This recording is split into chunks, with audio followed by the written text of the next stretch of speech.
சென்னை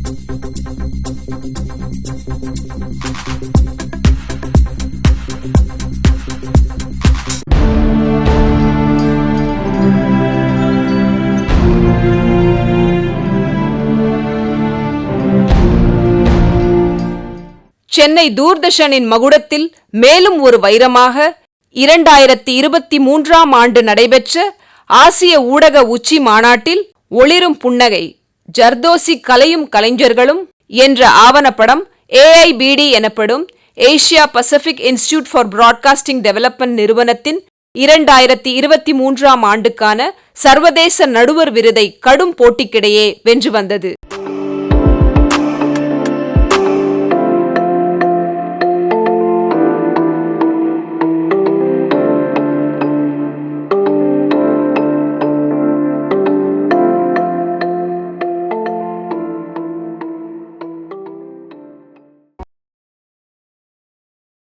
தேவதை கதைகள். நம் சிறுவயது நினைவுகளில் தேவதை கதைகளுக்கு தனியொரு இடம் உண்டு. இந்த கதைகளில் வரும் வண்ணமயமான ஆடைகள் நம்மை வேறு ஓர் உலகத்துக்கு இட்டுச் செல்பவை. கலைநயம், அழகு, பளபளப்பு என அந்த மாய உலகம் வசீகரமானது. அதுபோன்ற ஒரு வசீகரமான மாய உலக ஆடைகளை நம் கரங்களில் கொணர்ந்து சேர்ப்பது ஜர்தோசி எனப்படும் தங்க இழை பூத்தையல் ஆடைகள். இன்றளவும் இயந்திரங்களின் உதவியில்லாமல் கைவினைக் கலைஞர்களின் கற்பனை, கலைத்திறன் இவற்றை மட்டுமே நம்பி உருவாக்கப்படுகின்றன இந்த ஆடைகள். இதனாலேயே இந்த படைப்புகள் தனித்துவம் பெற்றும் திகழ்கின்றன. நம்ம வீடுகளில் 60 வருஷம் முன்னால் போய் பார்த்தா எல்லா வீடுகள்லேயும் இந்த டேபிள், சேர், குஷன் கவர்ஸ், டீபாய் இந்த மாதிரி இடத்துல எல்லாமே ஹேண்டிகிராஃப்ட்ஸு அல்லது எம்ப்ராய்டரி கவர் பண்ணி ஹேண்டிகிராஃப்ட்ஸ் எல்லாம் வச்சுருப்பாங்க. ஈவன் படம் வச்சுருப்பாங்கல்ல, அதுக்கு விளக்கேற்றதுக்காக வேண்டிய ஒரு ஸ்டாண்டு மாதிரி செவரில் ஃபிக்ஸ் பண்ணி வச்சுருப்பாங்க, அதுக்கும் போட்டிருப்பாங்க. எம்ப்ராய்டரி போட்டு துணி போட்டிருப்பாங்க. ஆனால் இதெல்லாமே கடையிலிருந்து வாங்கின ஐட்டங்கள் கிடையாது. எப்போவும் அந்த வீட்டில் உள்ள லேடிஸ் அவங்களே பண்ணுறது தான். ஆனால் நாள் போக போக அதெல்லாம் நின்று போச்சு. இப்போ அவங்களுக்கு நேரம்லாம் அவங்க செய்ய மாட்டாங்கிற எல்லாம் கடையிலேருந்து வாங்குகிறாங்க. இந்த மாதிரி ட்ரெடிஷ்னல் ஹேண்டிகிராஃப்ட்ஸ் முன்னாலே நிறைய இருந்திருக்கு நம்ம ஊரில், நம்ம நாட்டில், எல்லா நாட்டிலையும் இருந்திருக்கு. அது மாதிரி நம்ம நாட்டில் பெங்காலில் இருந்து காந்தா எம்ப்ராய்டரி இருக்குது, காஷ்மீரில் கஷீதா எம்ப்ராய்டரி இருக்குது, ஆக்ராவில் ஜர்தோசி, ஜரி, பூஜ், கச் எம்ப்ராய்டரி, அப்புறம் கீழே வந்தால் போபால், எல்லா இடத்துலையும் இருக்குது. நர்சாப்பூரில் எம்ப்ராய்டரி இருக்குது, அது குரோஷே லேஸ்ன்னு சொல்லுவாங்க. அப்புறம் கோவாவில் குரோஷா லேஸ் இருக்குது. தென் கமிங் டு நாகர்கோவில், அங்கேயும் எம்ப்ராய்டரி இருக்குது, லேஸ் இருக்குது. அங்கே உள்ள லேஸை பின் லேஸ்ன்னு சொல்லுவாங்க, அல்லது குச்சி லேஸ்ன்னு சொல்லுவாங்க, குச்சி தையல். அது மாதிரி கர்நாடகாவில் கசூத்தி எம்ப்ராய்டரி இருக்குது, ஆந்திராவில் பஞ்சாரா எம்ப்ராய்டரி. இது எல்லாமே ட்ரெடிஷ்னலாக முன்னாலேயே செய்துட்டு இருக்கக்கூடியது. இதில் zardozi, crochet, Nagercoil lace and embroidery இதெல்லாம் வெளிநாட்டிலிருந்து வந்தது. வட மாநில நகரங்களான போபால், லக்னோ, காஷ்மீர், அஜ்மீர், ஜெய்ப்பூர், மும்பை, சூரத், அவுரங்காபாத், ஹைதராபாத், டெல்லி, வாரணாசி போன்ற இடங்களில் ஏராளமான கலைஞர்களுக்கு இந்த ஜர்தோசி கலைதான் வாழ்வாதாரம். லக்னோ பகுதியோ ஜர்தோசி கலைக்கு புவிசார் குறியீட்டை பெற்று வைத்துக் கொண்டு பெருமைப்படுகிறது. ஜர்தோஷியை பொறுத்த வரைக்கும் முகல்ஸ் இந்தியாவுக்கு எப்போ வந்தாங்களோ அதில் எடுத்து ஆரம்பித்தது தான். அதனால தான் யூபியில் ஆக்ரா, ஃபத்தேபூர் சிக்ரி, ராஜஸ்தானில் ஜெய்ப்பூர், அப்புறம் மிர்சாப்பூர், படோஹி, வாரணாசி இந்த மாதிரி இடங்கள்ல எல்லாம் நிறைய ஜர்தோசி ஒர்க்கு இப்போவும் பண்ணிகிட்ருக்காங்க. அங்கேருந்து அது இந்தியாவில் பல இடத்துக்கும் பரவி போச்சு. ஆனால் பழைய டைப் ஆஃப் ஜர்தோசி இப்போ பண்ணுறதில்லை. ஆல்மோஸ்ட் எல்லாமே டூப்ளிகேட் ஐட்டங்கள் தான் பண்ணுறாங்க. டூப்ளிகேட்னால் கொஞ்சம் விலை கம்மியானது. முன்னால் கோல்டு காயில் போட்டுருந்தாங்க, இப்போ அதெல்லாம் copper coated coil, gold colour, silver colour இதெல்லாம் கோட் பண்ணி அதை தான் போட்டுக்கிட்டு இருக்காங்க. ஜர்தோசி பூத்தையல் கலைஞர்கள் அதிக எண்ணிக்கையில் இருப்பது வட மாநிலங்களில் மட்டுமல்ல, அதில் நமது சென்னைக்கும் முக்கிய இடம் உண்டென்றால் நம்ப முடிகிறதா? பல நூற்றாண்டுகளாக சென்னை திருவல்லிக்கேணியில் ஏராளமானோர் ஜர்தோசி வேலைப்பாடுகளை உருவாக்கி வருகின்றனர். அந்த கலைஞர்கள் உடனான சந்திப்பே இன்றைய ஒளிரும் புன்னகை.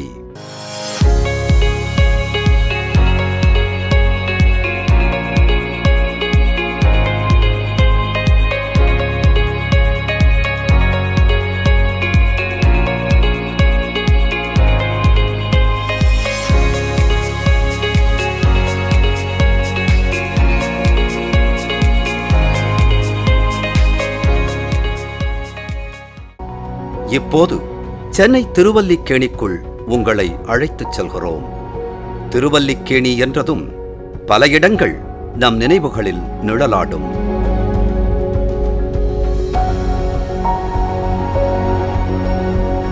அவ்வளவாக அறியப்படாத, ஆனால் அறிந்து கொள்ள வேண்டிய சில இடங்களும் இங்கு உண்டு. திருவல்லிக்கேணி நெடுஞ்சாலையில் வாலாஜா மசூதி அருகில் உள்ள சிறிய தெருக்களில் 4 முதல் 5 பேர் மட்டுமே அமர்ந்து வேலை செய்யக்கூடிய சின்னஞ்சிறு இடங்களில்தான் ஆடம்பர ஜர்தோசி உடைகள் தயாராகின்றன. ட்ரெடிஷ்னல்னு சொல்லும்போது நமக்கு வந்து பட்டு பாவாடை அது எல்லாமே இருக்குது, சவுத் இண்டியன் அது எல்லாமே இருக்குது. இருந்தாலும் அதுவும் இல்லாத ஒரு செப்பரேட்டாக ஒரு டிஸ்டிங்டிவாக இருக்கணும்னு எனக்கு ஒரு இது இருக்குது. அப்போ அதில் வந்து சர்தோசி ஒர்க் நார்மலாக கிடைக்கிறது இல்லை எல்லா இடத்துமே. சர்தோசி ஒர்க்கு வந்து கொஞ்சம் ஹெவியாக இருக்கும், ரொம்ப அட்ராக்டிவாக இருக்கும். சின்ன ஒர்க்காக இருந்தால் கூட அதுக்கு ஒரு ஸ்பெஷல் எஃபெக்ட் இருக்கும் ஏதாவது ஒரு ஃபங்க்ஷனுக்கு அது போட்டால். அது மட்டும் இல்லை, அது விமென் தான் மோஸ்ட்லி அதோட ஒர்க்கு பண்ணுறது. அதனால் அது நம்ம யூஸ் பண்ணியிருந்தா விமென் எம்பவர்மெண்ட் மாதிரி நிறைய பேருக்கு அதோட வேலையும் கிடச்சிடும்.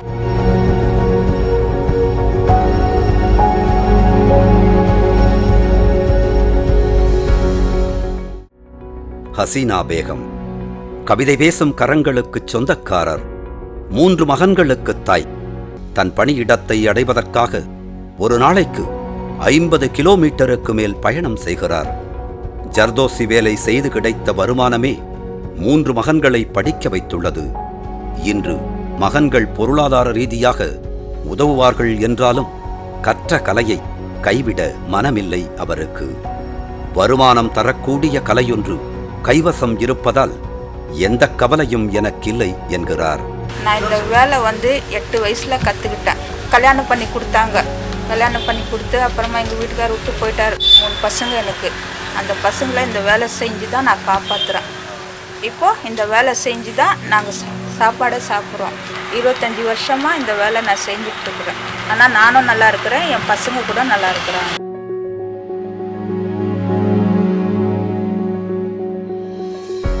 என் பேர் கஸ்தூரி. இந்த வேலை வந்து 10 வயசுலேருந்து செய்கிறேன். எம்ப்ராய்டிங் வேலை எங்கள் வீட்டு பக்கத்துலேயே இருந்தனால இது ஒரு ஆர்வமாக கற்றுக்கிட்டேன். நான் வெள்ளைக்காரங்க கூட வரும்போது எங்கள் கையெல்லாம் பார்த்து குளிக்கிட்டு ரொம்ப அழகாக உட்காந்து பார்ப்பாங்க எங்கள் வேலையை. கிட்டக்க பரவாயில்லையே, இவ்வளோ அழகாக பண்ணுறீங்களே, நீங்கள் எப்படி கற்றுக்குனீங்க அப்படின்றது எல்லாமே கேட்பாங்க எங்களை. காலேஜ் பசங்க எல்லாமே இந்த வேலை வந்து அழகாக நாங்கள் கற்றுக்கணுன்ற ஆர்வத்தில் வராங்க.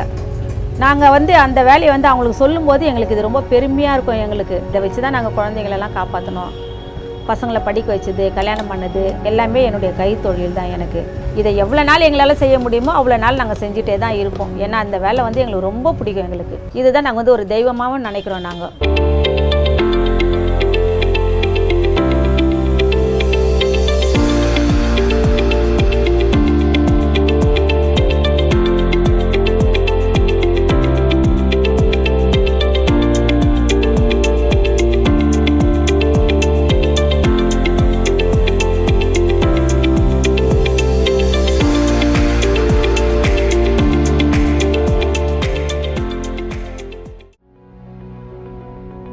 சிறகடிக்கும் கற்பனையும் சிறப்பான வடிவமைப்புமே அத்தனை கலைகளுக்கும் ஆதாரம்.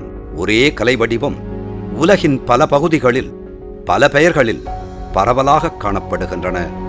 அப்படிப்பட்ட ஒரு கலைதான் ஜர்தோசி எனப்படும் தங்க இழை பூத்தையல் கலை.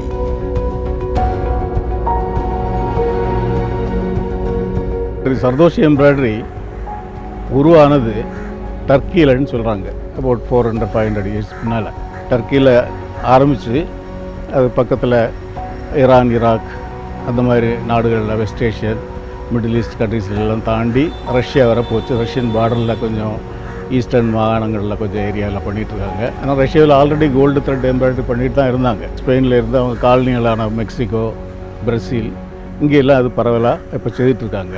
ஆனால் ஒவ்வொரு நாட்டிலையும் போகும்போது அதோட டிசைனும் கலரும் எல்லாம் மாறும். அவங்க நாட்டுக்கு தகுந்தவாறு டிசைன்ஸ் எல்லாம் எடுத்துக்கிறாங்க. நம் அழகுக்கு அழகு சேர்க்க கொஞ்சம் அலங்காரமும் தேவைப்படுகிறது. தங்க ஆபரணங்களுக்கு இணையான அலங்காரமாக ஜர்தோசி எம்ப்ராய்டரி கருதப்படுகிறது. ஜர்தோசி என்ற பெயரிலேயே தங்கம் இருக்கிறது. நம் மனதில் தங்கத்துக்கு என்றும் ஒரு தனி இடம் உண்டுதானே? நம்ம ஊரில் ரொம்ப காலம் முன்னாலே கோல்டன் எம்ப்ராய்டரி இருந்திருக்கு. ஆனால் அதுக்கு சர்தோஷின்னு பேர் கிடையாது. சர்தோஷி அப்படின்னா ஜர்னா கோல்டு, தோஷின்னா தையல். அப்போ அதுக்கு முன்னாலே நம்ம நாட்டில் வேதிக் பீரியடில், ராமாயண பீரியடில் அப்போ எல்லாமே இங்கே இருந்ததாக அந்த காலத்தில் பண்ண பெயிண்டிங்கில் பார்க்கலாம். என் பேர் ஸ்ருதி கண்ணன். நான் வந்து I'm a fashion designer. Beautiful embroidery இது ஒரு ஆர்ட். அந்த ஆர்ட் வந்து இப்போ தான் நம்ம எல்லோரும் மக்கள் எல்லோரும் அதை பற்றி பார்க்குறாங்க. அண்ட் நிறைய ட்ரெண்டிங்காக இருக்குது. 2000க்கு அப்புறமா தான் வந்துட்டு எம்ப்ராய்டரிஸ்க்கு அவ்வளோ இம்பார்ட்டன்ஸ் கொடுத்துட்ருக்காங்க. ஏர்லியர் எம்ப்ராய்டரிஸ் வந்துட்டு ரொம்ப எக்ஸ்பென்சிவாக இருந்தது. ஹை கிளாஸ் ஆர் அந்த மாதிரி யாருக்கு அஃபோர்ட் பண்ண முடியுமோ அந்த மாதிரி ஒரு ஆர்ட் ஹெவி ஒர்க்காக இருந்தது. பட் இப்போது வந்து லாட் ஆஃப் பீப்புள் நம்ம ஊரில், சென்னையில், தமிழ்நாட்டில் வந்துட்டு எம்ப்ராய்டரிக்கு இம்பார்ட்டன்ஸ் கொடுத்து நிறைய பேர் வந்துட்டு ப்ளவுசஸில் எம்ப்ராய்டரி போடணும். வெட்டிங்கில் வந்துட்டு கிராண்டாக இருக்கிறதுக்காக சாரி மட்டும் காஞ்சிபுரம் சாரி இல்லாமல் அந்த ப்ளவுஸில் எவ்வளோ அழகாக எம்ப்ராய்டரி போடலாம் அப்படின்னு சொல்லிட்டு தான் இந்த ஆர்ட் திருப்பியும் ரிவைவ் ஆகி நம்ம ஊரில் வந்துட்டு இவ்வளோ பாப்புலர் ஆகிட்டு வருது. அந்த டைமில் வந்து நான் படிக்கும்போது எம்ப்ராய்டரிஸ் நிறைய நார்த்தோட இன்ஃப்ளூயன்ஸ் வச்சு தான் படித்தோம். அதில் ஒன் ஆஃப் த டெக்னிக்ஸ் வந்து ஜர்தோசி. அண்ட் நார்த்தில் நிறைய ஜர்தோசிஸ் யூஸ் பண்ணிவிட்டு ஜர்தோசிஸில் வந்து எவ்வளோ அழகாக லெஹெங்காஸ் அண்ட் சாரீஸ்லலாம் யூஸ் பண்ணியிருந்தாங்க. பண்டைய காலத்தில் இந்தியாவில் தங்க இழைகள் கொண்டு தைக்கும் வழக்கம் இருந்ததை கிமு 4ஆம் நூற்றாண்டில் கிரேக்க பயணி மெகஸ்தனிஸ் எழுதிய குறிப்புகளில் இருந்து அறிய முடிகிறது. 7ஆம் நூற்றாண்டைச் சேர்ந்த பாணபட்டர் எழுதிய ஹர்ஷசரிதா, காதம்பரி ஆகிய நூல்களிலும் கோல்டு எம்ப்ராய்டரி பற்றி குறிப்பிடப்பட்டிருக்கிறது. 14ஆம் நூற்றாண்டைச் சேர்ந்த மார்கோ போலோ அன்றைய இந்தியாவின் வட மாநிலங்கள் மட்டுமின்றி தமிழகத்தின் பாண்டிய நாடு வரை பயணித்தவர். அவரது பயணக் குறிப்புகளும் இந்த அற்புத கலை பற்றி பேசுகின்றன. மார்க்கோ போலோவோட யாத்ரா விவரணங்கள் எல்லாம் அதை பற்றி சொல்லியிருக்கு. அதே சமயம் இந்த கிராஃப்ட் பல நாட்டிலையும் செய்கிறாங்க. ரஷ்யாவில் செய்கிறாங்க, சைனாவில் செய்கிறாங்க. எல்லாம் டிஃப்ரெண்ட்டாக இருக்கும். ரஷ்யாவில் என்ன ஒரு பார்டர் போட்டு செவரில் மாட்டக்கூடிய பிக்சர் அது மட்டும்தான் பண்ணுவாங்க. ட்ரெஸ் மெட்டீரியல்ஸ் எல்லாம் பண்ணுறது கிடையாது. இந்த சைனாவில் இந்த சதோஷின்ன பேரில் நிறைய ஒர்க்கு பண்ணுறாங்க. ஆனால் அது பல மெட்டீரியலில் பண்ணிகிட்ருக்காங்க. ரொம்ப கஷ்டமான வேலை. அந்த செய்முறையை பார்த்தா தான் அவங்களுக்கு தெரியும் அது எவ்வளவு கஷ்டம்னு. ரொம்ப நுணுக்கமாக செய்யணும். கலைஞர்களுக்கு அவர்கள் கலைப்படைப்புகள் மீது எப்போதும் தீராத காதல் இருக்கும். இந்த உணர்வே குறைந்த வருவாய் இருந்த போதிலும் தொடர்ந்து இந்த கலைப்படைப்புகளை படைக்க வைக்கின்றன. இந்த கலைஞர்கள் தோற்றத்தில் எளிமையானவர்கள். பெரிய படிப்பறிவு கிடையாது. கலைப்பள்ளிக்கோ பயிற்சி கூடத்துக்கோ சென்று இந்த கலையை பயின்று வரவில்லை. ஆனால் ஜர்தோசி பூ தையல் கலையின் அத்தனை நுணுக்கங்களும் இவர்களுக்கு அத்துப்படி. சென்னையில் ட்ரிப்ளிகேனில் வந்துட்டு அந்த ஒரு சின்ன ஹப்பில் வந்து இவ்வளோ பியூட்டிஃபுல்லான ஆர்டிசன்ஸ் இருக்கிறது வந்து ஒரு பெரிய விஷயம். பல வருஷமாக நிறைய பேர் இருக்காங்க. பட் இப்போ அது வந்து ஒரு டையிங் ஆர்ட் ஆகிடுச்சு. ஏன்னா அவ்வளோ எக்ஸ்பீரியன்ஸ் ஆன நிறைய பேர் இப்போ அந்த தொழிலில் இல்லை. நிறைய பேர் இங்கேருந்து வெளியூர் போயிட்டாங்க, சவுதி அந்த மாதிரி போனனால ரொம்ப கம்மி லிமிட்டட் ஆளுங்க தான் இருக்காங்க. அவங்களுக்கு இருக்கிற எக்ஸ்பீரியன்ஸ் வந்துட்டு மோர் தென் என்னோடய ஏஜுக்கு. ஸோ அவங்க கற்றுக்கிட்ட டெக்னிக்ஸ் 30-40 இயர்ஸ் என்னெல்லாம் படிச்சுட்டாங்களோ அந்த டெக்னிக்ஸ் இப்போது என்னோடய டிசைன்ஸில், என்னோடய க்ளோத்ஸில் யூஸ் பண்ணி அதை எவ்வளோ அழகாக ப்ரெசென்ட் பண்ணலான்னு தான் I chose this field. Latheef 68 வயது. 8 வயதில் உறவினர்கள் ஜர்தோசி வேலை செய்ததை பார்த்து அவர்களிடமே இந்த கலையை கற்றவர். கடுமையாக உழைக்கிறார். தரையில் உட்கார்ந்து வரைகிறார். 60 ஆண்டுகால தொழில் அனுபவம் பெற்ற இவர் தன்னிடம் கொடுக்கப்பட்ட டிசைன் மட்டுமின்றி சொந்த கற்பனையிலும் அழகழகாக வரைகிறார். ஆழ்ந்த அனுபவ அறிவு பெற்ற இவர் ஃபேஷன் டெக்னாலஜி மாணவர்களுக்கு வகுப்பெடுக்கிறார்.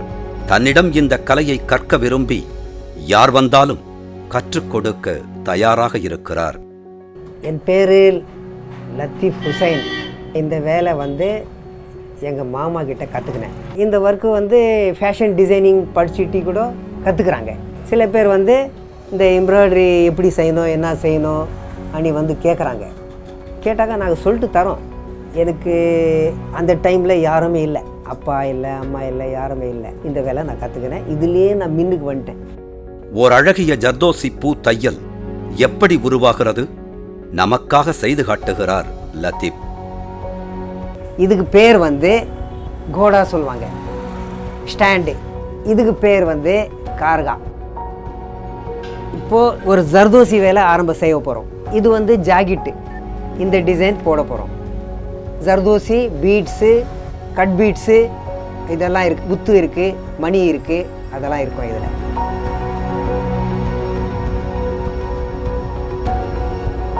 இப்போது இந்த ஃப்ரேமில் இப்படி போட போகிறேன்.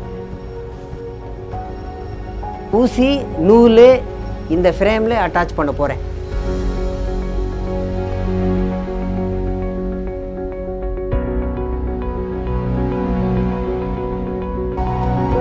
இது மாதிரி போட்டுடணும். எந்த மாதிரி டிசைன் இருந்தால் கூட இது மாதிரி போட்டு தான் செய்ய முடியும். இது ஃபேஷன் டிசைனிங் எல்லாமே இதே மாதிரி தான் பண்ணுவோம். இது எண்டிங் ஆக போகுது. இது அதுக்கப்புறம் திருப்பி அந்த சைடு போகணும்.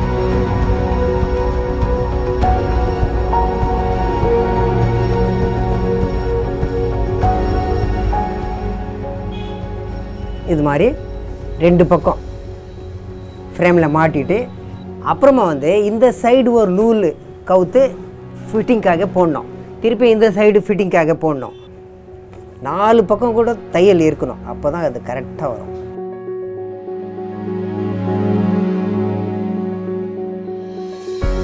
ரெண்டாவது பக்கம் போட போகிறேன்.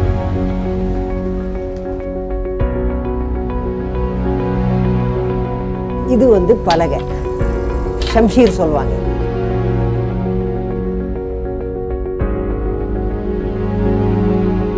நாலு பக்கம் 4 ஆணி.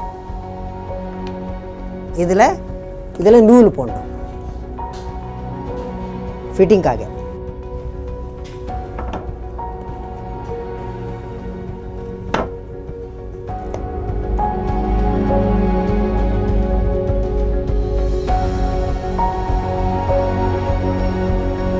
அந்த நூல் போட்ட பின்னால் டைட் பண்ணணும். இப்படி டைட் பண்ணிடணும். டைட் பண்ணிட்டா இப்படி ஃபிட்டிங் ஆகிடும்.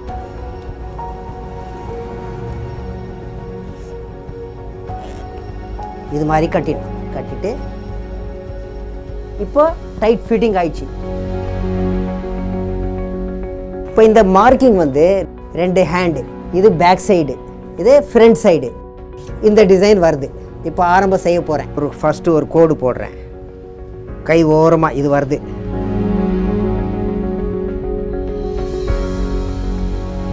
ரெண்டுமே சென்டர் பண்ணிடணும். இந்த ஆயில் பேப்பரில் டிசைன் வரையணும். இந்த அளவு பிரகாரம் டிசைன் வந்துடணும். ஃபஸ்ட்டு ஒரு லைன்.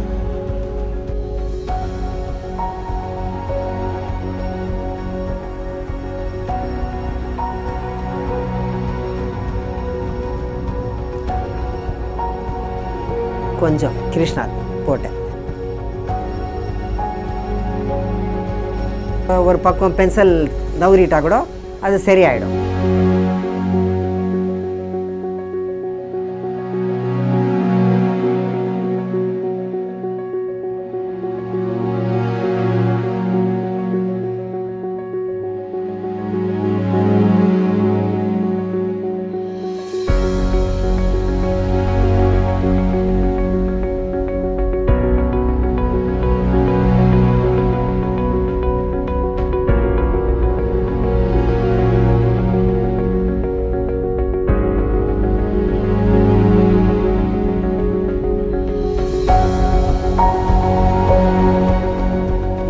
இந்த டிசைன்ஸ் நான் வரைஞ்சிட்டேன்.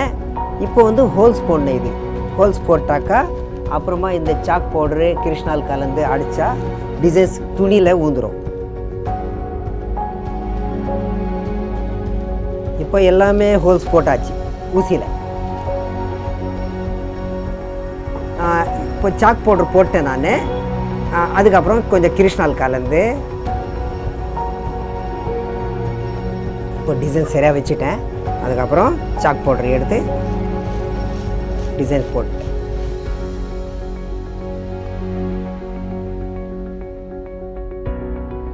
இப்போ டிசைன் ஊந்துடுச்சு. இப்போ ஒர்க் ஆரம்ப செய்கிறேன். கட்தானா இதுக்கு பேர் முத்துமணி. இதில் சின்ன மணி எடுத்திருக்கேன். இது பெரிய மணி. இது நக்ஷி. இது சாதி. கட் பீட்ஸு ஒரு மணி.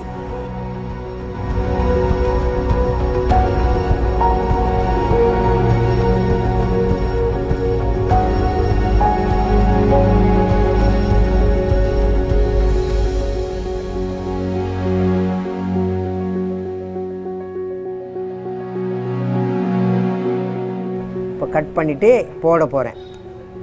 நக்ஷி ஒரு மணி. அதுக்கப்புறம் வந்து இந்த சாதி இது மாதிரி கட் பண்ணிடணும் துண்டு துண்டாக. அதுக்கு மேலே இதுக்கு ஒர்க் வருது. இப்போ சாதி முத்து.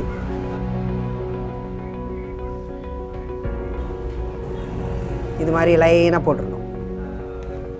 இது இதே மாதிரி தான் ஜர்தோசி ஒர்க்கு, பீட்ஸு, நக்ஷி இதெல்லாம் கலந்து செஞ்சுட்டோம்.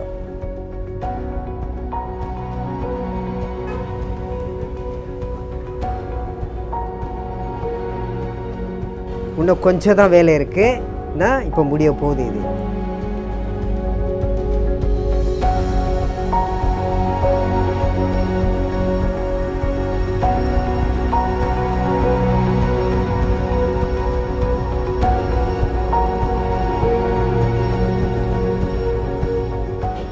இந்த ஒர்க்கு இப்போது முடிஞ்சிடுச்சு.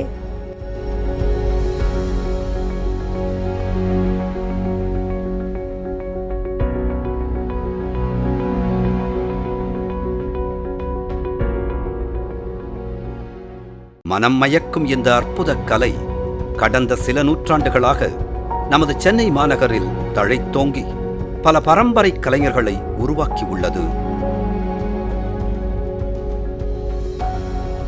ஒரு காலத்தில் இந்த பகுதியில் ஏராளமான பாரம்பரிய ஜர்தோசி கலைஞர்கள் நிறைந்திருந்தனர். இன்றோ விரல் விட்டு எண்ணக்கூடிய அளவில்தான் இந்த கலைஞர்கள் எஞ்சி உள்ளனர். 8 வயசுலேருந்து இந்த தொழிலில் நான் உக்காந்தேன். இன்றைக்கி என் வயசு 53. கண்டிப்பாக ஒரு 45 இயர்ஸாக இந்த தொழிலில் நான் இருக்கிறேன். எங்கள் அப்பா ஆர்மியில் இருந்தார். ஃபேமிலி எங்கள் சித்தப்பாவுக்கு அப்புறம் அண்ணனுக்கு அப்புறம் நான் கற்றுக்கிட்டேன். இப்போ எனக்கு 3 பசங்க. 3 பசங்களில் ஒரு பையனுக்கு நான் இந்த தொழிலுக்கு நான் வர வச்சுட்டேன். 2 பசங்க படிக்கிறாங்க. பெரிய பையன் வந்து எப்படின்னா ஆசையாக இந்த வேலைக்கு வந்துட்டு அதே மாதிரி அவர் ஆசையாக என் கூட வந்துட்டார். இப்போ எனக்கு ஹெல்ப்பிங் பண்ணுறார் ஒர்க்குக்கு. என் பேர் கே முகமது ரஹீம். இந்த ஃபீல்டில் நான் ஒரு 3 இயர்ஸாக இருக்கேன். 10th படித்தேன். அதுக்கப்புறம் அப்பா பண்ணுற வேலை பார்த்தேன், இன்ட்ரெஸ்ட் இருந்துச்சு. ஸோ அதனால் அப்படியே நானும் கண்டினியூ பண்ணிகிட்ருக்கேன் அப்பாவோடைய வேலையை. அப்புறம் தமிழ்நாட்டில் நம்ம சர்தோஷியை பொறுத்த வரைக்கும் ட்ரிப்ளிகேனில் இருக்குது. சென்னையில் கும்மிடிப்பூண்டி, பொன்னேரி இந்த ஏரியாவிலலாம் கொஞ்சம் குரூப்ஸ், சின்ன குரூப்ஸ் எல்லாம் இருக்குது. அவங்க எல்லாம் பண்ணுறாங்க. ஒரு 400 to 500 ஆர்டிஸ்டாக இருப்பாங்க. இவங்களெல்லாம் சேர்த்து ஒரு கிளஸ்டர் ஃபார்ம் பண்ணி வச்சுருக்காங்க கவர்மெண்ட் ஆஃப் இந்தியா. அந்த கிளஸ்டர் வழியாக அவங்க ட்ரைனிங், டிசைனிங், மார்க்கெட்டிங் இதெல்லாம் நல்லாவே பண்ணிகிட்ருக்காங்க. மதுரை, கோயம்புத்தூர், திருச்சி அங்கே எல்லாமே இந்த சர்தோஷி ஹேண்டிகிராஃப்ட்ஸ் இப்போது பண்ணிட்டு தான் இருக்கிறாங்க. ஜர்தோசி எம்ப்ராய்ட்ரி வந்துட்டு ரொம்ப காலங்காலமாக இருந்திருக்கு. ஒரு பாயிண்டில் வந்துட்டு 10 years 20 years ago அந்த ஆர்ட்டே இல்லாத மாதிரி இருந்த டைமில் when it was a dying art, we young generation நாங்கள் எங்களோட டிசைனிங்கில் இதை எப்படி திருப்பியும் ரிவைவ் பண்ணி எப்படி நம்ம ஃப்யூச்சர்லேயும் இந்த ஆர்ட் கண்டினியூ பண்ணணும்னு சொல்லிட்டு தான் இந்த பர்டிகுலர் கரியர் பார்த்தே சூஸ் பண்ணோம். எங்களோட ஆர்டிசன்ஸ் கூட நாங்கள் ஒர்க் பண்ணும்போது இது வந்து ஒரு லெகசி மாதிரி கண்டினியூ ஆகிட்டுருக்கு. ஈவன் அவங்களோட ஃபேமிலி எல்லாருமே இதில் இன்வால்வ் ஆகிறாங்க. ஸோ இது ஒரு ஜெனரேஷன் ஆஃப்டர் ஜெனரேஷனாக இந்த ஆர்ட் வந்துட்டு ரீலிவ் ஆகிட்டு வருது. சுல்தான்களின் ஆட்சி காலத்தில் பெர்ஷியாவில் இருந்து நம் நாட்டுக்குள் வந்த ஜர்தோசி கலை பண்டைய இந்தியாவின் கலாபட்டூன் மற்றும் ஹிரண்யடிராபி என்றழைக்கப்பட்ட தங்க இழை பூத்தையல் கலையினை ஒத்ததாக இருந்தது. நாட்டின் பல பகுதிகளிலும் பல்வேறு பெயர்களில் அறியப்பட்ட தங்க இழை பூத்தையல் கலை மெல்ல மெல்ல ஜர்தோசி என்றே பெயர் மாற்றம் பெற்றுவிட்டது. சுல்தான்கள் மற்றும் முகலாயர்களின் ஆட்சி காலத்தில் அரசர்களின் உடைகள் மற்றும் அரசவை அலங்காரங்களுக்கு மட்டுமே பயன்படுத்தப்பட்ட இந்த அழகிய கலை அன்றைய மன்னர்களின் குதிரை, ஒட்டகம், யானைகள் மேல் இருக்கும் சேனம் என்ற இருக்கைகளையும் அலங்கரிக்கத் தவறவில்லை. பிற சமஸ்தானங்களுக்கு பரிசாகவும் சென்றிருக்கின்றன ஜர்தோசி உடைகள் மற்றும் சால்வைகள். இந்த ஒர்க்கு வந்து ஃபாரின் எக்ஸ்போர்ட். லெதரில் கூட எம்ப்ராய்டரி போட்டு அமெரிக்கா, ஜப்பான் எல்லா இடத்துல போகுது. லெதர் கோட்டு, ஷூவில் கூட போடுறாங்க. மணி பர்ஸ், அந்த பர்ஸு கூட ஒர்க்கு போடுறாங்க. இது போன வருஷம் நல்ல எக்ஸ்போர்ட் இருந்தது. அதாவது 2018-19 கொஞ்சம் டல்லாச்சு. அதுக்கப்புறம் இப்போ 2020-21 பின்னையும் இங்கே பிக்கப் ஆகிருக்கு. ஒரு 25,000 crores வரை டோட்டல் ஹேண்டிகிராஃப்ட்ஸுக்கு எக்ஸ்போர்ட் ஆகிருக்கு. அதில் லேஸ் அண்ட் எம்ப்ராய்டரி வந்து ஒரு 4,400 ரூபா. அதில் எல்லா லேஸும் உள்படும். சரி அண்ட் சரி ப்ராடக்ட்ஸ், சர்தோஷிக்குன்னு செப்பரேட்டாக இல்லை, இந்த சரி அண்ட் சரி ப்ராடக்ட்ஸ்ன்னு இருக்குது. அதுக்குள்ளே வரும் இந்த சர்தோஷி. அது ஒரு 121 கோடி ரூபாய்க்கு 2020-21 எக்ஸ்போர்ட் ஆகிருக்கு. இது வந்து இபிசிஹெச்சோட 2020-21 கணக்கு. இபிசிஹெச்னா export promotion council for handicrafts. அவங்களோட புள்ளி விவரப்படி தான் இந்த கணக்கு. பணக்காரர்களை மட்டுமே அலங்கரிக்கும் கலையாக உயர்ந்த பீடத்தில் அமர்ந்திருந்தது ஜர்தோசி என்றால் மிக இல்லை. கிழக்கிந்திய கம்பெனி இந்தியாவில் கால் பதித்த காலத்திலேயே ஜர்தோசி உடைகள் ஐரோப்பிய நாடுகளுக்கு ஏற்றுமதி செய்யப்பட்டன.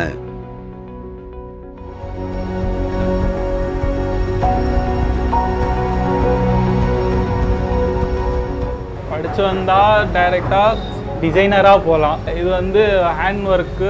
இப்போ டிசைனர் சொல்கிறாங்கன்னா நாங்கள் பண்ணணும். எங்கள் அப்பாவுடைய காலத்தில் இருந்த டிசைன்ஸ்க்கும் இப்போ இருக்கிற டிசைன்ஸும் நிறையா இது இருக்குது.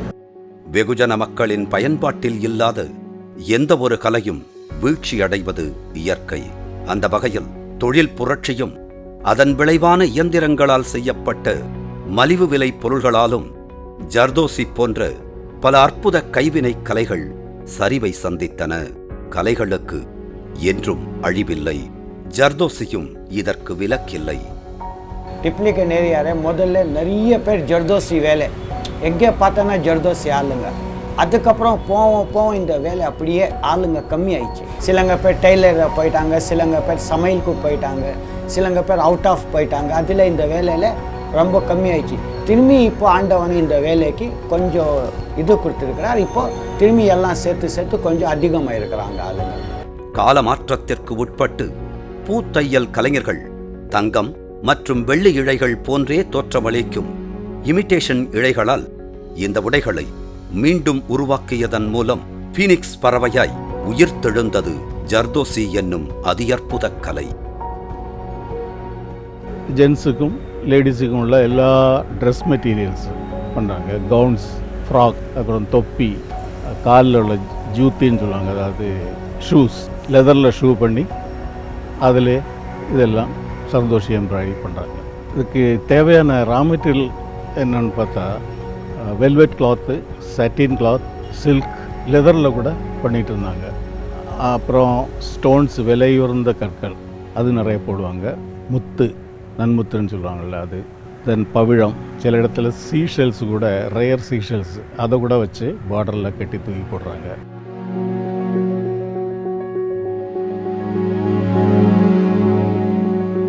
இவர்கள் முன்னால் இழுத்து கட்டப்பட்டுள்ள துணிகளில் நக்ஷி, ஜாரி, பீட்ஸ், ஸ்டோன் இப்படி ஜர்தோசி பூத்தையலுக்கு தேவையான எல்லா பொருள்களும் தைத்து முடிக்கப்பட்டதும் பூக்களாகின்றன, பறவைகள் ஆகின்றன. இதெல்லாம் மார்க்கெட் பண்ணுறது சிட்டிஸில் தான். ஆக்ரா, டெல்லி, ஜெய்ப்பூர், படோகி, வாரணாசி இந்த மாதிரி இடத்துல நிறைய பண்ணிவிட்டு மற்ற சிட்டிகளுக்கு அனுப்பிடுறாங்க.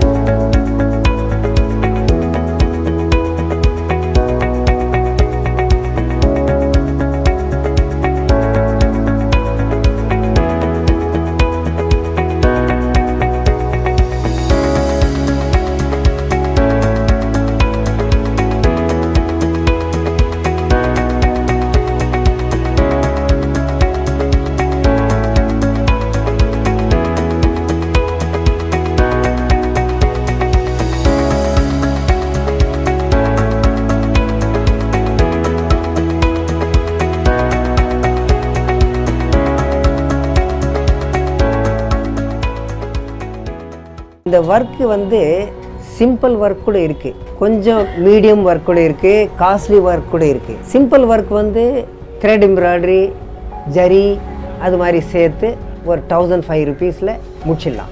கொஞ்சம் காஸ்ட்லி ஒர்க் ஆனாக்கா 3000, 4000 இது மாதிரி. அதோட காஸ்ட்லி கூட இருக்குது, 10,000 ரூபாய், 12,000 ரூபாய், 20,000 ரூபாய்க்கு மேலே கூட போகுது ஒர்க்கு. ஃபேஷன் டிசைனிங்கில் என்ன இருக்கோ அந்த டிசைன் போடுறோம் நாங்கள். சினிமாவில் என்ன காமிக்கிறாங்கள டிசைன்ஸ் அதுவும் போடுறோம். இப்போ சீரியல் வருதுல்ல, அந்த சீரியலில் என்னென்ன டிசைன் வருதோ அதெல்லாம் நாங்கள் செய்கிறோம். ஒருத்தர் ஒரு டிசைன் கேட்பாங்க, அதுவும் நாங்கள் செஞ்சு கொடுப்போம்.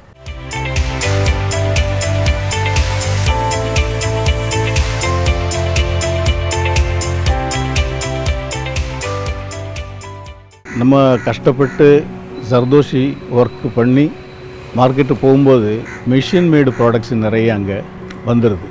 மிஷின் எம்ப்ராய்டரி வந்து நம்ம ஹேண்ட் எம்ப்ராய்டரி கூட அதில் நிறைய போட்டியாக இருக்குது. ஸோ ஹேண்ட் எம்ப்ராய்டரி ரொம்ப கஷ்டப்பட்டு பண்ணி பார்த்தாலும் மிஷின் எம்ப்ராய்டரியும் அதேமாதிரி தான் இருக்கும். பார்த்தா ஒன்று மாதிரி இருக்கும், ஆனால் அதுக்கு 1000 ரூபாயும் இதுக்கு மிஷின் எம்ப்ராய்டரிக்கு 500 ரூபாயும் தான் இருக்குது. ரொம்ப பாதி விலையில் கூட கொடுக்கலாம். அந்த ஒரு காம்படிஷன் மட்டும்தான் இந்த மார்க்கெட்டிங்கில் வருது.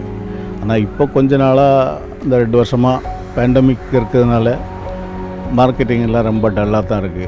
1,00,000 வரை ஒரு நாளைக்கு விற்கக்கூடிய கடை இருந்தது, அந்த இடத்துல இப்போ 10,000 கூட ஆக மாட்டாங்க. சர்தோஷி எம்ப்ராய்டரியை பொறுத்த வரைக்கும் ஆன்லைன் மார்க்கெட்டிங் கொஞ்சம் பிரபலமாகட்டே ஆகிட்டுருக்கு. இப்போ கிறிஸ் கிராஸாக பாம்பேலேருந்து டெல்லி போகுது, கல்கட்டாவிலேருந்து சென்னைக்கு வருது, சென்னையிலேருந்து டெல்லி போகுது. அந்த மாதிரி நிறைய இண்டிவிஜுவல் மார்க்கெட்டிங்கே பண்ணுறாங்க, வீட்டில் இருந்தே பண்ணி அனுப்புகிறாங்க. ஜர்தோசி இருக்குது வந்து ஊசியில் தான், மிஷினில் சான்ஸே இல்லை. ரெண்டாவது இப்போ இது நாட்டு ஃப்ரெண்ட்ஸ் நாட் சொல்லுவாங்க, அதில் மிஷினுக்கு சம்பந்தம் இல்லை.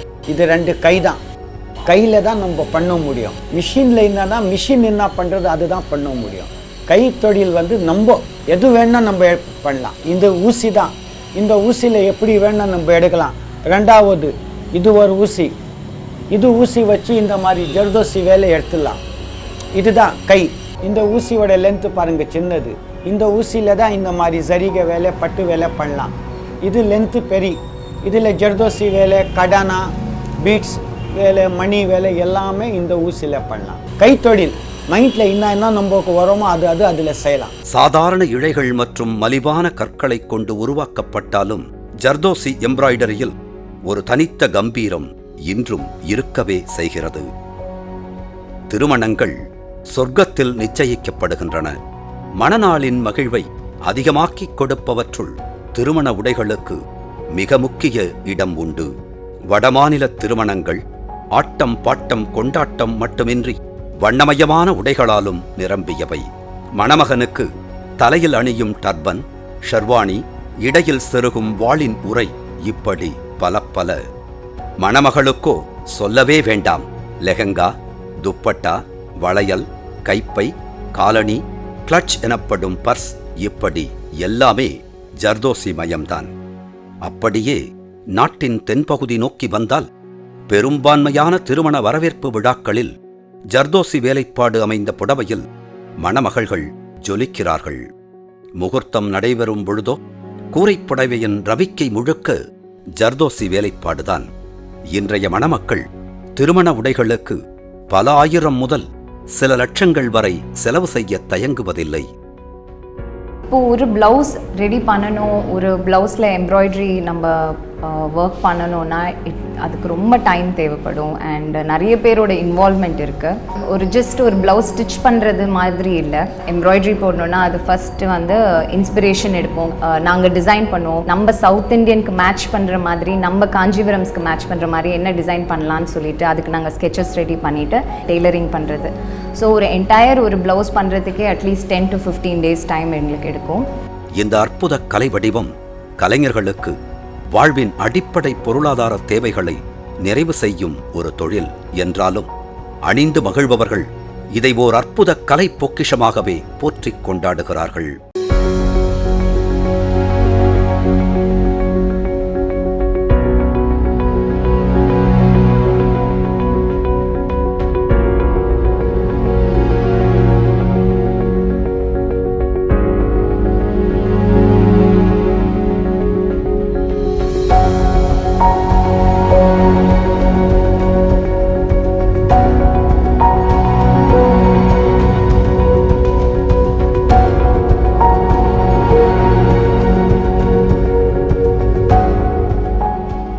பேனாவால் கையெழுத்து போடுவது போல இந்த ஜர்தோசி ஊசியால் துணியில் தன் கையெழுத்தை அழகாக போட்டுக்காட்டி அசத்துகிறார்.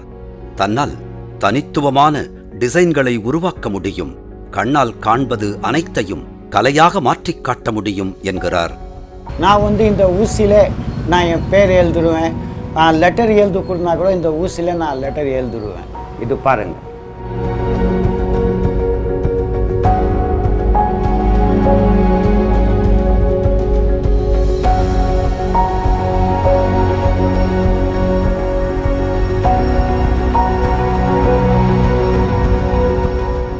இது என்னோட நேம். இதே ஊசியில் நான் என்னோட நேமே போட்டுட்டேன். பேனா மாதிரி நான் யூஸ் பண்ணுறேன். இந்திய கைவினை கலைகள் நமது நாட்டின் கலாச்சார தொன்மையையும் பாரம்பரியத்தையும் பறைசாற்றுபவை. கால ஓட்டத்தில் மறைந்து விடாமல் இந்த கலைகளை காப்பாற்றி அடுத்த தலைமுறைக்கு கற்பித்து வாழ வைத்துக் கொண்டிருக்கும் கலைஞர்கள் போற்றுதலுக்குரியவர்கள். பெரும்பாலான கலைகள் அந்தந்த பகுதியின் கலாச்சாரத்தையும் தொன்மையையும் பிரதிபலிக்கும்.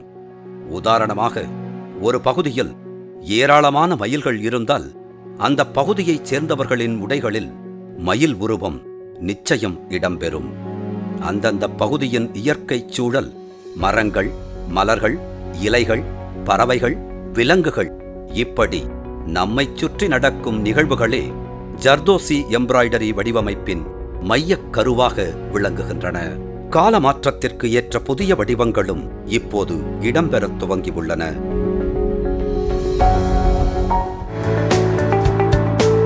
இதுக்கு பேர் ஆயில் பேப்பர் சார். இது எல்லாம் புக் ஸ்டோரில் கிடைக்கும்.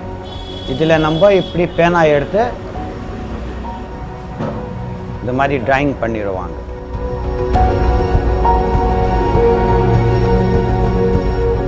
இது ஹோல்ஸ் போட்டுக்கணுங்க. ஹோல்ஸ் போட்டதுக்கு அப்புறம் தான் இதில் சாப்பா போட்டால் உனக்கு அந்த மாதிரி டிசைன் வந்துடும்.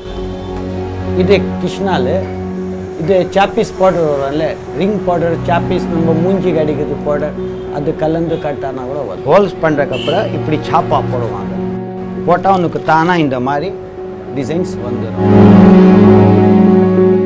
அதுக்கு மேலே நம்ம இந்த மாதிரி ஒர்க்கு இதில் எடுப்பாங்க. இதே மாதிரி லைன் வந்து அதுக்கப்புறம் இந்த பூ இங்கே உக்காரும்.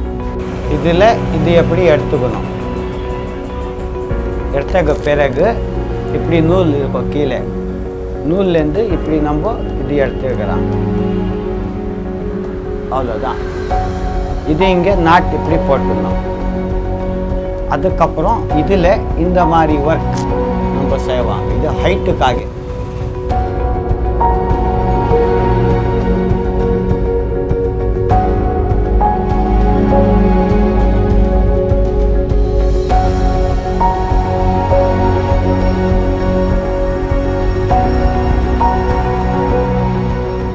எட்டு வயசில் இருக்கோம் நான் இந்த ஊசி பிடிச்சேன். இந்த ஊசி பிடிச்சி தான் நான் வாழ்கிறேன், வாழுவேன்.